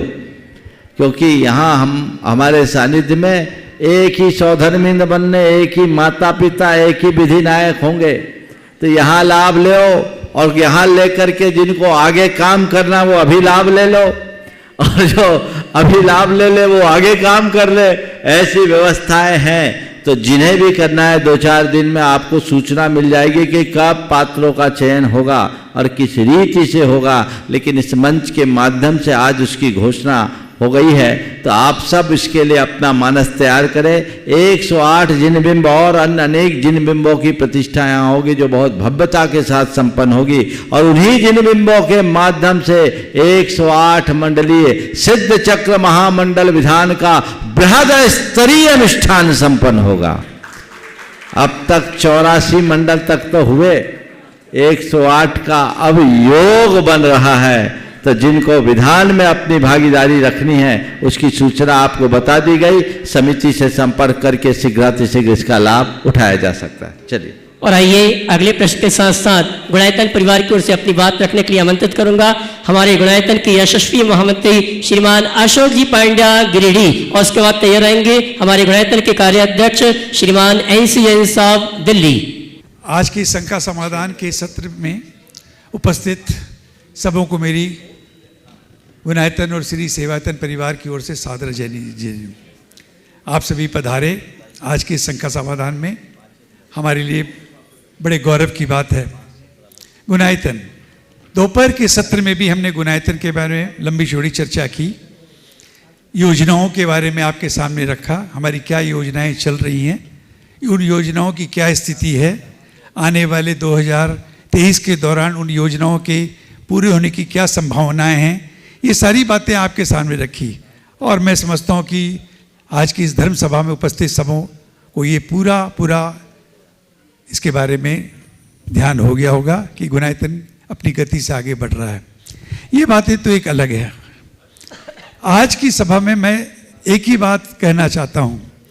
अभी पिछले कुछ क्षणों के अंदर आपने देखा कि गुणायतन के जुड़ने का जो सैलाब, मैं कहता हूँ इसको, ये सैलाब किस कदर से दिन प्रतिदिन बढ़ता जा रहा है। आपने देखा शंका समाधान का कार्यक्रम था, लेकिन लगभग मैं घड़ी के ऊपर नजर रखे हुए था, लगभग आधा घंटा का ये कार्यक्रम किसके लिए था? हमारे नए जो गुणायतन से जुड़े हमारे सभी उन सौभाग्यशाली परिवारों के लिए था। कहने का मेरा मतलब क्या कि गुणायतन कहीं रुकने वाला नहीं है। गुरुवर का ऐसा परम आशीर्वाद है कि गुणायतन से हर कोई जुड़ करके अपने आप को गौरवान्वित महसूस करता है। हम इस मन से बहुत कम आह्वान करते हैं कि आप गुणायतन से जुड़िए।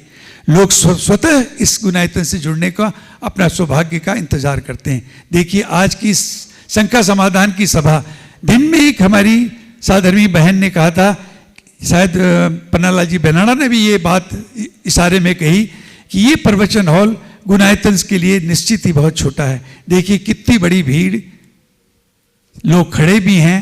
मैं उनसे पूरे गुणायतन परिवार और सेवायतन परिवार से क्षमा चाहता हूँ कि आपको हम सही स्थान बैठने का नहीं दे पाए। ये प्रवचन हॉल हमारा छोटा पड़ रहा है और मैं समझता हूँ कि अगर इस प्रवचन हॉल का डबल प्रवचन हॉल भी अगर बना दिया जाए आने वाले जो हमारी योजनाओं में है, मैं समझता हूँ, मैं गुरुवर से हमेशा हमारी जो आंतरिक मीटिंग की चर्चा चलती है, हम कहते हैं कि गुरुदेव अगर इसका डबल भी प्रवचन हॉल बन जाएगा तो 2023 का जो इशारा कर रहा है मेरे ख्याल से वो भी प्रवचन हॉल पर्याप्त नहीं होगा कि जिस ढंग से लोग जुड़ रहे हैं और जुड़ना चाहते हैं वो पर्याप्त नहीं होगा। गुरुवर कहते हैं कितने प्रवचन हॉल बनाओगे, संख्या तो यूं ही बढ़ती जाएगी, बनाने का कहीं तो एक इसको सीमित करना होगा। मेरे कहने का मतलब इतना ही है कि गुणायतन से जुड़िए और जोड़िए। ये एक अपने आप के अंदर एक, गुरुदेव हमेशा अपने प्रवचन में अपने बातों में ये एक बात का इशारा करते हैं कि गुणायतन कोई गुणायतन नहीं, एक अभियान है। एक अभियान जब चलता है तो आप जानते हैं अभियान की कोई सीमा नहीं होती है, कोई उसकी सरहद नहीं होती है। वो सारी सीमाओं को तोड़ता हुआ जाने उसकी कौन सी नई सीमा बनेगी, ऐसा गुणायतन बनने जा रहा है। आने वाले वर्षों में आपको दिखेगा। अभी 2023-24 के अंदर संभावित पंचकल्याण की संभावना बन रही है।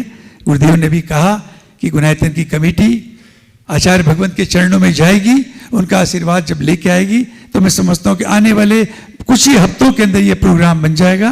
पूरी गुणायतन की कमेटी आचार्य भगवंत के चरणों में जा करके उनके आशीर्वाद को हम ग्रहण करेंगे और तब ये विधिवत गुरुदेव के माध्यम से आपके समक्ष आने वाले महापंचकल्याण की तारीखें की घोषणा की जाएगी। आप इंतजार कीजिए, लेकिन जुड़ने में इंतजार मत कीजिए, जुड़ते रहिए, क्योंकि पता नहीं, गुरुदेव कहते हैं हमेशा, पता नहीं ऐसा वक्त नहीं आ जाए कि जुड़ने के लिए हमें क्षमा मांगनी पड़े। शायद ऐसा वक्त तो नहीं आएगा, लेकिन फिर भी आप जुड़ने का क्रम अपनी तरफ से जारी रखिए और अपने सगे संबंधी जब लौट करके आप यहाँ से जाएं तो अपने सगे संबंधी, अपने परिवार, अपने समाज को, लोगों को बताइए कि गुणायतन क्या है। हमारे मुख से सुनते हैं तो देखिए हमारी चीज़ है, जो हम गुणायतन से जुड़े तो नीचे एक मनुष्य का स्वभाव होता है कि वो अपनी चीज़ों की प्रशंसा तारीफ सदैव करता है, लेकिन जो देखने वाले आते हैं, जो थोड़े दिनों के लिए अपने प्रवास में ठहरते हैं और वो जब लौट करके अपने समाज, अपने परिवार में जाते हैं, उनका अनुभव हमारे अनुभव से थोड़ा सा अंतर होता है और वो अनुभव जो आप अपने साझा करेंगे अपने समाज के साथ, अपने परिवारजनों के साथ, तो उसका एक अलग नतीजा निकलेगा। बस इन्हीं बातों के साथ मैं आपको शुभकामनाएं देता हूँ, दोनों ही संस्थाओं की तरफ से, सेवायतन और गुणायतन की तरफ से। और कल का पीछे का परिवर्तन आपने सुनाई, भैया जी ने आपको अभी कहा है कि कल 1 बजे आरंभ होगा जो 5 बजे तक चलेगा। आपकी उपस्थिति प्रार्थनीय है। इन शब्दों के साथ मैं अपनी वाणी को विराम देता हूँ। पुनः मेरी सादर जय जिनेन्द्र। और आइए इसी क्रम में मैं आमंत्रित करूँगा गुणायतन के यशस्वी कार्याध्यक्ष श्रीमान NC जैन साहब, दिल्ली।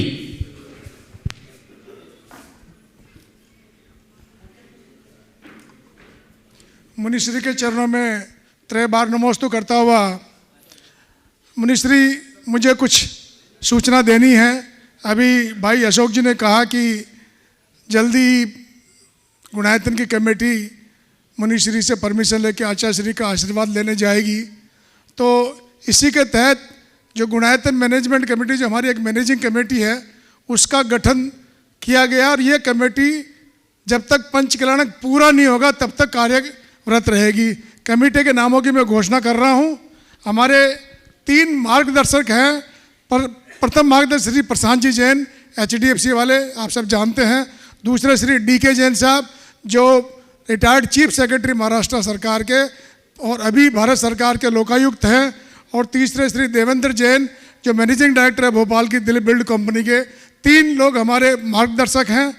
इसके बाद निदेशक श्रीमान भामाशाह श्री अशोक जी पाटनी किशनगढ़, सह निदेशक श्री गजराज जी गंगवाल दिल्ली, श्री महेश जी बिलारा सागर, श्री भागचंद जी पहाड़िया कोलकाता, श्री प्रमोद जी भारिल मुंबई, श्री रमेश जी सरावगी कलकत्ता।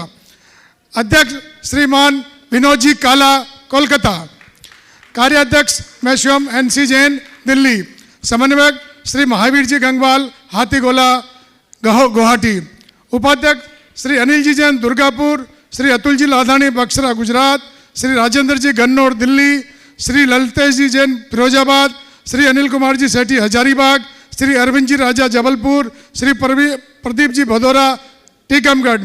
महामंत्री हमारे वयोवृद्ध और सम्मानीय श्रीमान कन्हैयालाल जी सेठी औरंगाबाद, श्रीमान अशोक जी पांड्या गिरिडीह। संयुक्त महामंत्री एवं मुख्य कार्यवाहक श्री सुभाष चंद्र जी जैन मधुबन। देखिए इनका एड्रेस भी मधुबन हो गया है, ये स्टील अथॉरिटी से एग्जीक्यूटिव डायरेक्टर रिटायर हुए हैं, इन्होंने अपना एड्रेस और अपना आधार कार्ड चेंज करा के एड्रेस भी गुणैतन करवा लिया जिन्होंने। संयुक्त महामंत्री श्रीमान सुनील जी अजमेरा हजारीबाग, कोषाध्यक्ष मेरे भाई बड़े भ्राता श्रीमान NL जैन साहब, श्री नंदलाल जी जैन जयपुर, सह कोषाध्यक्ष श्री विजय जी सरावगी कलकत्ता, विधि मंत्री श्री MP अजमेरा रांची, निर्माण मंत्री श्रीमान पूरमल जी सेठी रांची, श्री कमल जी पाटोदी साड़म, इंजीनियर रमेश जी जैन सतना, श्रीमान सुनील जी पहाड़िया जयपुर, श्री आशीष जी जैन देहरादून, इंजीनियर चंद्रशेखर जैन विदिशा, श्री अनुराग जी सोंदिया मुंबई गड़ाकोटा, श्री शैलेंद्र जी जैन दिल्ली मुंबई, श्री अजीत जी जैन बेंगलोर। प्रचार मंत्री हमारे युवा श्री अनुभव जी सर्राफ भोपाल, मंत्री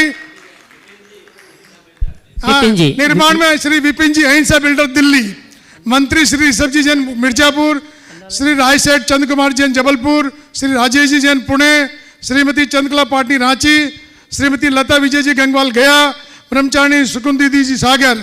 संयुक्त मंत्री श्री विक्रम जी काला रांची, श्री संजय जी गोदा धनबाद, श्री शरद जी जैन दिल्ली, श्री आशीष जी अजमेरा गया, निधि संरक्षक श्री विजय जी कासलीवाल डब्बू जी गया, प्रवक्ता श्री अरुण जी गंगवाल रांची, जनसंपर्क प्रमुख श्रीमान श्री प्रदीप जी काला रांची, प्रशासक श्री सिद्धार्थ जी कासलीवाल कानपुर, स्थायी आमंत्रित सदस्य श्री विजय जी गंगवाल गुवाहाटी, श्री इंद्र कुमार जी जैन जयपुर, श्री विनोद जी गंगवाल पप्पू साड़म।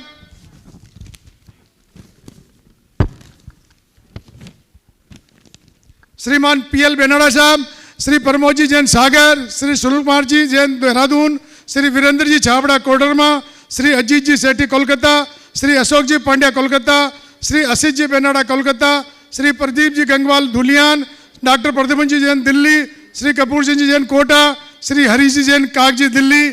संपर्क प्रमुख पंडित सुदर्शन जी जैन पिंडराई। कार्यक्रम संयोजक डॉक्टर सोनल शास्त्री दिल्ली। मार्गदर्शक मैंने पहले बताया आपको, ये कमेटी का आपकी घोषणा की है मुनि श्री के आशीर्वाद से, और ये कमेटी जब तक पंच कल्याणक नहीं होता है इस कमेटी की जिम्मेदारी रहेगी ये पंच कल्याणक कराए। मुनि श्री आपका आशीर्वाद चाहते हैं कि ये कमेटी इस कमेटी को आशीर्वाद दे कि ये कमेटी आपके सपनों को पूरा करे और समय पे आचार्य श्री का आशीर्वाद लेके ये पंच कल्याणक भव्य पंच कल्याणक कंप्लीट कराए, पूरा कराए, ऐसा हमारा अनुग्रह आपका आशीर्वाद चाहिए। नमोस्तु महाराज श्री। मुनि श्री ने भी कहा और अशोक जी ने भी कहा कि हमारे वित्त की जो बोलियां हैं, जो लोगों से पैसा आना है, तो उसके लिए कमेटी ने निर्णय लिया और कुछ 5-6 हमारे पदाधिकारी जो हमारे योगदान दे रहे हैं उनको चिन्हित किया गया कि वो हमारे जितने भी मेंबर्स हैं जिनसे राशि बकाया आनी है उनसे वो संपर्क करेंगे। तो मैं एक एक करके उन सब पदाधिकारियों को मंच पे बुलाना चाहूँगा ताकि सब लोग देख ले, टीवी के माध्यम से सब लोग देख लें कि ये लोग आपसे निजी तौर पे संपर्क करेंगे और ये अधिकृत कार्यकर्ता है, अधिकृत अधिकारी हैं गुणायतन की तरफ से। मैं निवेदन करूँ श्री वीरेंद्र जी छाबड़ा झुमरी तलैया, श्री अनुभव जी सर्राफ भोपाल, मंच पे है, कृपया आपको सबको दिखाना है, पूरे देश में विदेश में सब लोग ये देख लेंगे, ये लोग आपसे वित्त संग्रह के लिए आपसे कांटेक्ट करेंगे। श्री प्रद्युमन जी जैन दिल्ली, श्री राकेश जी जैन चांदीवाला आगरा, श्री अरुण जी गंगवाल रांची, अरुण जी शायद चले गए आज है नहीं, आशीष जी बेनाडा कोलकाता और आशीष जी अजमेरा गया। सभी से निवेदन आए और ताकि सब लोग एक बार देख लें, ये लोग आपसे निरंतर संपर्क में रहेंगे, यही लोग अधिकृत हैं और अगर ये संपर्क करेंगे कि आपसे बकाया राशि के बारे में तो इनसे आप अपना सहयोग करिए और राशि इनसे। इसके अलावा जैसे दोपहर में ही बताया गया था, ब्रह्मचारी श्रीमान अभय भैया जी और सुदर्शन जी ये भी अधिकृत हैं, ये पहले ही आराम से पहले काम कर रहे हैं, लोगों से संपर्क कर रहे हैं। तो ये लोग गुणायतन की तरफ से अधिकृत है, तो जब भी इनका फोन आवे तो ये मान के चले कि गुणायतन की तरफ से आपसे निवेदन किया जा रहा है बकाया राशि के लिए, और इसीलिए इनको टीवी पे दिखा रहा था कि देश विदेश में सब लोग इनको देख सकें। और एनएल जैन साहब तो हमारे कोषाध्यक्ष हैं ही, और श्रीमान सुनील जी जैन CFO, वो सुनील जी भी आ जाएं कृपया, सुनील जी CFO, और हमारे कोषाध्यक्ष एनएल जैन साहब से निवेदन करूंगा वो भी आवे, और सुनील जी देहरादून CFO। ये पूरी वित्त कमेटी है जो लोगों से संपर्क करेगी, अपने जो भी आपकी रसा बकाया उसके लिए निवेदन करेगी वापस।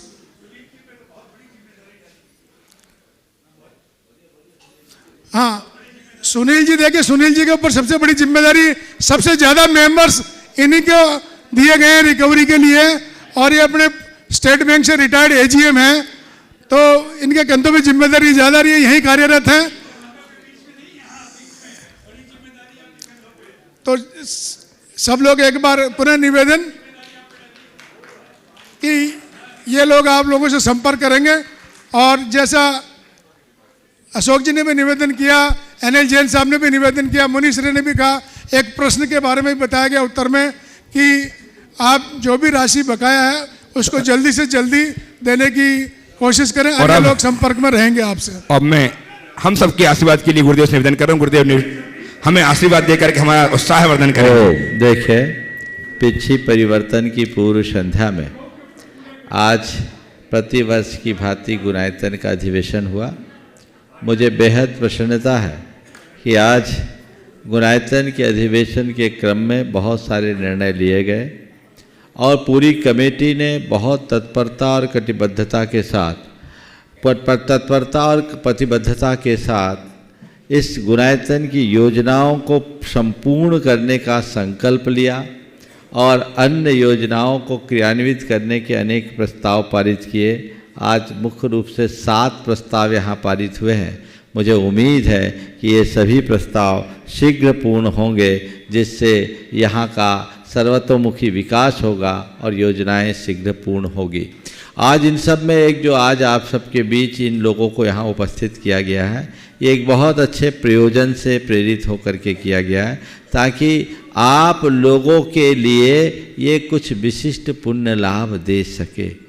हाँ, उनको बुलाइए, कोषाध्यक्ष विजय जी सरावगी को क्यों भूल रहे हैं? हाँ, ये हाँ, श्री विजय, मैं माफी चाहता हूँ, श्री विजय जी सरावगी जो स्तंभ है, यह पूरे फाइनेंस व्यवस्था के स्तंभ हैं। सारी व्यवस्थाओं को बहुत, ये छोटा देखता छोटा कद है, लेकिन इसका व्यक्तित्व तो बहुत बड़ा है। एक बार जोरदार करतल ध्वनि से, और सुभाष जी आप भी आ जाइए ऊपर।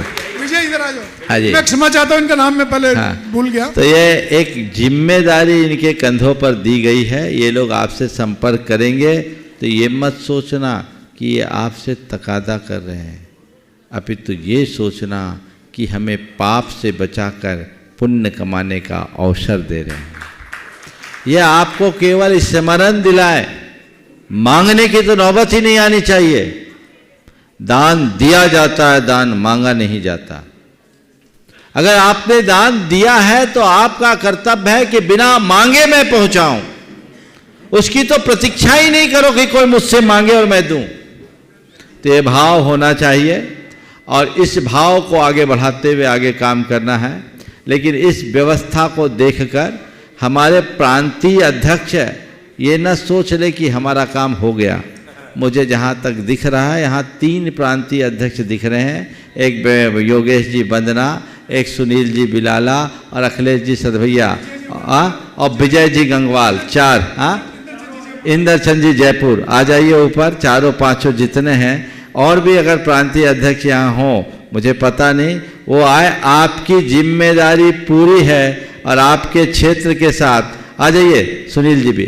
तो ये आपके साथ इनका समन्वय होना चाहिए। आप इनको कोऑर्डिनेट करके इस पूरी की पूरी योजना को आगे बढ़ाएंगे। उद्देश्यों की, यहीं खड़े हो जाओ, उद्देश्यों की पूर्ति होनी चाहिए। सबका एक ही लक्ष्य, एक ही मकसद कि शीघ्र इस लक्ष्य को पूरा किया जा सके।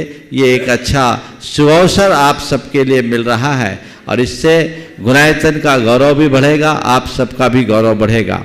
मैं यहाँ उपस्थित सभी लोगों से, चूंकि आज अधिवेशन का ये अंतिम सत्र है और इस सत्र के माध्यम से जरूर कहना चाहूँगा, हाँ थोड़ा सा साइड हो जाइए इंदरचंद जी, हाँ मैं आप सबसे इस संदर्भ में जरूर कहना चाहूँगा कि गुणायतन की कमेटी ने बहुत तत्परता के साथ काम किया है। एक बार आप सबको यहाँ की कमेटी का जोरदार करतल ध्वनि से आभार प्रकट करते हुए उत्साह, आप लोग थोड़ा रुकिएगा, अभी कुछ सूचनाएं बहुत महत्वपूर्ण है, उसके बाद जाइएगा, 2 मिनट रुकिए। करतल ध्वनि से आभार प्रकट करते हुए इनका उत्साहवर्धन कीजिए, बहुत अच्छे से काम करें। लेकिन ये कमेटी गुणायतन का काम करने में पूरी तरह सक्षम नहीं है।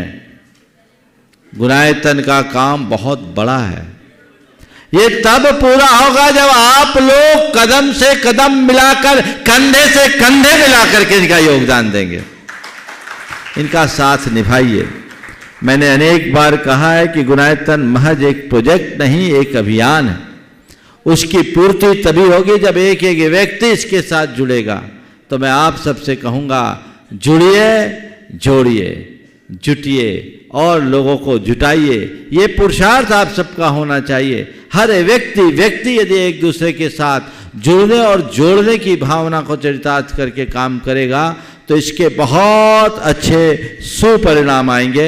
ये परिणाम सबके जीवन में घटित हो, ऐसा प्रयास आप सबको करते रहना चाहिए। तो जितने भी सदस्य यहाँ आए हैं, मैं उन सब से कहूँगा, आपको यहाँ आने के बाद इस बात का तो अच्छे से एहसास होता होगा कि मैं बहुत अच्छी जगह जुड़ा हूँ। होता है कि नहीं होता है? होता है ना। तो अच्छी जगह जुड़े हो तो अच्छे से और जुड़ने का भाव रखो। जिसके पास तन है वो तन दे, मन है वो मन दे, धन है वो धन दे, और तीनों हो तो तीनों दे। और यहाँ पर ऐसा कोई नहीं है जिसमें तन, मन और धन में से एक का भी अभाव हो, तीनों से भरे हुए हो। इसलिए अब आपको चाहिए कि मुझे क्या करना है। और दूसरी बात मैं कहूँगा, अब आपको कमर कस के तैयार रहना है। अब कभी भी आप सब तक पंच कल्याणक के मुहूर्त की सूचना आ सकती है। प्रस्तुत करने की योजना है जिसमें आपको लगे कि महज कार्यक्रम नहीं, ये भगवान का जीवंत पंच कल्याणक का साक्षात्कार है। टेक्नोलॉजी के ऊपर आधारित यहाँ का पंच कल्याणक होगा। मैंने पूरी उसकी स्क्रिप्ट तैयार कर ली है, पूरा ब्लूप्रिंट तैयार हो गया। हमारे प्रतिष्ठाचार्यों का ज़्यादा रोल भी नहीं रहेगा, इनको भी हमने हल्का कर दिया। उस कार्य को इतने सुव्यवस्थित और सुचारू ढंग से संपन्न करना है, उसके लिए आप सबको आगे आना है। मैं समझ रहा हूँ प्रदीप जी काला को भी इस टीम में रहना चाहिए। हैं उपस्थित तो उन्हें बुला लीजिए, क्योंकि वो आपके सबके संपर्क, केंद्रीय संपर्क में तो वो है, चले गए शायद। चलिए कोई बात नहीं। तो ये एक बहुत जवाबदारी का काम है। यहाँ हमें बहुत ज़्यादा मैन पावर की ज़रूरत है, भावनात्मक जुड़ाव की ज़रूरत है। ऐसा माहौल बने कि सारा देश समेत शिखर जी मोड़ पड़े, कोई घर परिवार ऐसा न जुड़े। उसके लिए वैसी व्यवस्थाएं भी बनानी होगी। सारे देश की जनता की भावनाएं जुड़ी हुई है, तो कमेटी की जवाबदारी भी बहुत बड़ी है। वो मिलजुल कर के योजना बनाएगी। और मुझे विश्वास है आज तक गुणायतन में कोई भी कार्य कभी अधूरा नहीं हुआ, छोटा नहीं हुआ। तो मूलभूत पंच कल्याणक तो कहीं से कमजोर होना ही नहीं है। आप लोगों में भी जो अपना योगदान दे सकते हैं, वे अपना पूरा डिटेल कार्यालय में जरूर दें। और आने वाले दिनों में बहुत जल्दी फिर आप लोगों को एक बार बुलाया जाएगा, ताकि इसकी रूपरेखा बनाई जाए। और मैं चाहता हूँ इसकी राष्ट्रीय स्तर की एक ऐसी कमेटी बने जो मजबूत कमेटी हो और सबके बीच एक अच्छा आदर्श उपस्थित कर सके। मुझे पूर्ण विश्वास है गुरुदेव के आशीर्वाद से ये सब कार्य संपन्न होगा। आज जो प्रबंध कारिणी कमेटी की घोषणा की गई है, मैं पूरी कमेटी को कहता हूँ कि वो भी कटिबद्धता के साथ इस कार्य में जुट जाए। प्रबंध कारिणी के जितने सदस्य यहाँ उपस्थित हैं, वे भी एक बार मंच पर आ जाए तो बहुत अच्छा होगा। वो आकर के जुड़े और काम करें। सभी लोगों को मिलजुल करके काम करना है और इस योजना को मूर्त रूप देने में अपनी उत्कृष्ट सहभागिता देनी है। इस कमेटी में सब तरह के लोग हैं और सबको मिला करके कुछ करना है। महामंत्री जी भी अपनी कुछ बात कहना चाहते हैं, वो बात को कह करके आगे की कार्यवाही शुरू करेंगे। मुझे आपके समक्ष एक बात कहते हुए परम हर्ष और खुशी हो रही है, और थोड़ा सा मन में वो एक दुख तो मैं नहीं कहूँगा, लेकिन थोड़ी सी एक चिंता जरूर है। चिंता नहीं कहूँ या क्या कहूँ, मेरे पास इस मौके पे सही अप्रोप्रिएट वर्ड नहीं है। हमारे बीच में आज हमारे गुणायतन के ओम अशोक जी, मैं बोलता हूँ। देखिए, विनोद जी काला गुणायतन के आधार स्तंभ, वो सोते खाते पीते उठते बैठते चलते फिरते हर समय केवल गुणायतन के विषय में ही सोचते रहे हैं और सोचते, और आज भी वो अपना बहुत बड़ा समय गुणायतन के लिए अर्पित करते हैं। कुछ दिनों से उनका स्वास्थ्य उनका साथ नहीं दे रहा है, इसलिए आज वो उपस्थित नहीं हैं।